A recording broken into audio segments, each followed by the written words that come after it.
People who live in neighborhoods that are most impacted by gun violence don't get access to opportunities to just be. We're exploring the role of green space and access to nature as a mitigation to gun violence. Programs that show young people that this is real life do more than just alleviate gun violence, but could literally save lives in other ways as well. We need to give young people in the cities other experiences. If you have people living on top of each other, so many different factors lend to marginalization. The state of gun violence in Philadelphia today, right? I know numbers are down significantly, and that's a great thing, but it's not really something that we should look at in terms of, well, it's 40% less, right? We really believe it is possible to have 0 homicides. I worked with those who were formerly incarcerated, and I worked with programs where there were folks who were attempting to reenter society. My area of specialty is trauma and addiction.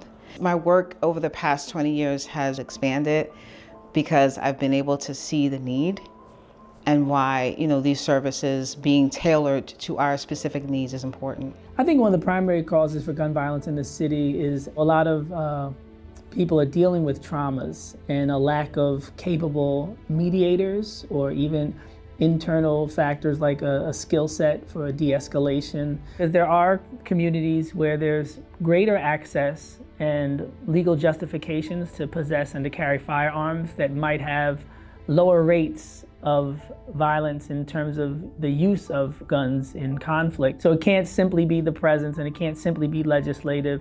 It has to be a combination of multiple factors, including culture. It's almost like there's a template for the community, right? You have a liquor store, right? You have all these fast food restaurants, you have the bodegas, but you have no supermarkets, you have no produce markets, you have, many of the communities do not have community gardens. But when there's such a limited amount of trees in a community and the communities are much hotter, you have people living on top of each other. If you have these sets of circumstances, right, it has several other implications as well in terms of mental health implications. Police brutality is the first interaction or engagement many of us have with the legal system, and the likelihood for somebody to feel enfranchised in any way to a system that literally physically is abusing and forcing them out and sometimes out of existence. There's many people who feel as though they wouldn't have to resort to gun violence because they can just call people who are trained with guns to handle the situation. Now, if that's not an option for you and you feel as though you're up against the wall in a serious situation, even if you don't resort to using a gun, you probably still might not call the police.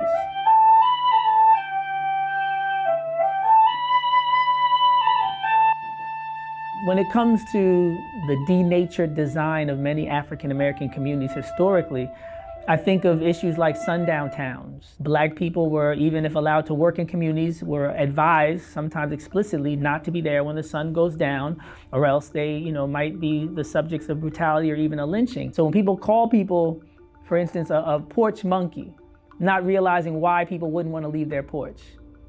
And they taunt people for not having passports and not traveling throughout their own cities. But they don't talk about the history of people with busing and having to fight their way to school and fight their way home. And if they cross the tracks, they might even, lose their lives, if not have, their safety in danger. So this plays a role in why we don't want to travel and explore. And it's not just the physical exploration. It's not just the physical extension of ourselves. It's also a literal, extension in terms of our culture. Just in the recent days and weeks, things I've heard, right? So for example, 2 nights ago, Peace Patrol, 26 in Somerset. A guy walks up to the tent, we talking. Somebody brought up something, and he said, look, I'm 45, I live here my entire life, I ain't never been nowhere. Oh man, we took some kids to Southwest Philly who live in Kensington, and they was like, what's going on out here? You know what I'm saying? If you ever looked at an elephant in the circus, after a while, all they need is a string and they can contain the elephant with a little tap, because when an elephant was younger, they would hit the elephant and train the elephant in such a way that even when they have the capacity to just step on everybody and walk through the circus tent and have their freedom, they're mentally chained and trapped to such a degree that all they have to do is wave that stick around and not even use it sometimes. We see the tracks, we see the other side of town. We know the districts, even if we don't know them explicitly or what they're called, and we unfortunately begin to know our place. We will contain ourselves and if need be, destroy ourselves. So there's no lynch mob needed and there's no sundown towns. We will commit the murders and we will maintain the order in terms of keeping everybody in their place geographically and culturally and mentally.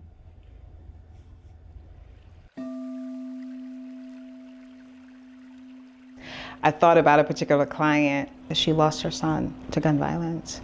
I think it was last fall, like around this time, last year, and we were working together to help us with processing whatever we may be processing.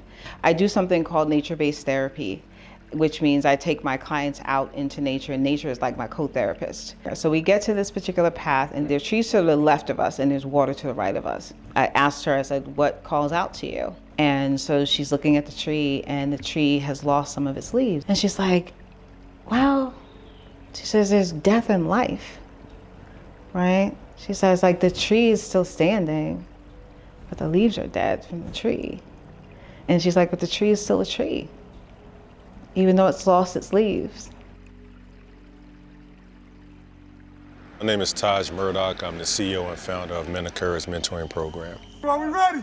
Yeah. Blue team, are we ready? Yeah. I'm going climbing. So Men of Courage is a program where we mentor young men from the age of 12 to 18. Our mission is empowerment through exposure.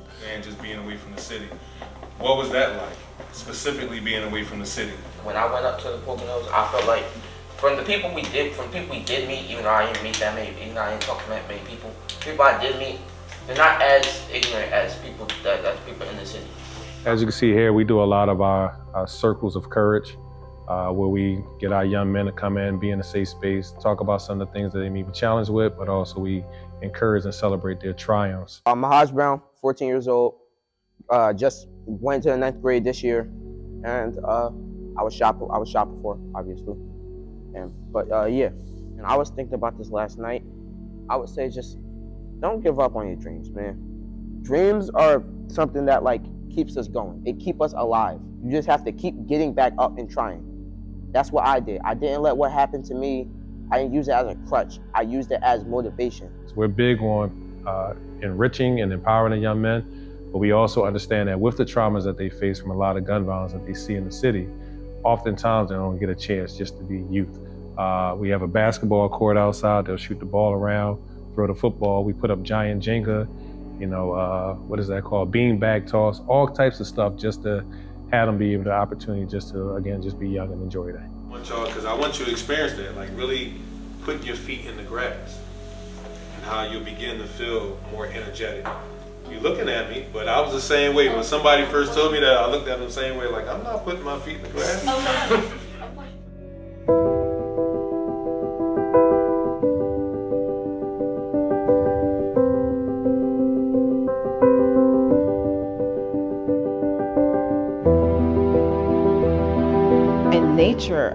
Nature has the ability to be able to regulate. If I'm in a space where I don't have to watch, right? I don't have to look over my shoulder. It just gives you that ability to be able to relax and be calm. It sounds simple, and maybe it is simple, and maybe it should be that simple.